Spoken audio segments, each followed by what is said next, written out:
បងប្អូនចង់ពលាតសៃមកតួខ្លួនពីសៃនេះដល់ចុងជើងបងប្អូនសូមកុំធ្វើរបៀបនេះខ្ញុំតែងតែឃើញបងប្អូនជាច្រើនគឺគាត់ចូលចិត្តធ្វើរបៀបហ្នឹងមែនតើអញ្ចឹងវិធីហ្នឹងគឺអាចប៉ះពាល់មកទំនាប់ឌីសរបស់យើងជាពិសេសហ្នឹងគឺអាចធ្វើឲ្យបងប្អូនងាយមានបញ្ហាទំនាប់ឌីសឬក៏លៀនឌីសទៀតអញ្ចឹងវិធីដែលល្អគឺយើងអាចជួយនឹងកៅអីមកហើយជើងយើងមួយខាងនេះយើងទៅតិចមកហើយជើងនេះយើងបែបនេះហើយដៃដាក់បែបនេះនៅពេលដែលបងប្អូន stretch out ក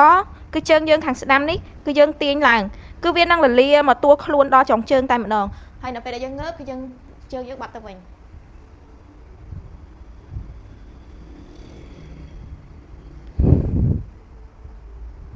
ចឹងបងប្អូនដែលមានបញ្ហាឈឺតិចឬក៏មានបញ្ហាសរសៃឆ្អាតិកាគួរតែអនុវត្តវិធីនេះឲ្យបាន30វិនាទីការជួយខ្លួនឯងបែបនេះគឺអាចជួយបងប្អូនពីការ stretching សរសៃមកតួខ្លួនតែម្ដងគឺយើងអនុវត្តវិធីនេះជារៀងរាល់ថ្ងៃគឺជួយឲ្យលំហូរឈាមបងប្អូនពីខួរក្បាលមកដល់ចុងជើងគឺល្អមែនទែនចឹងការពារការស្ទះសរសៃឈាមហើយការពារការឈឺបញ្ហាឈឺចង្កេះឬក៏គៀបសរសៃណាមួយទៀតអរគុណ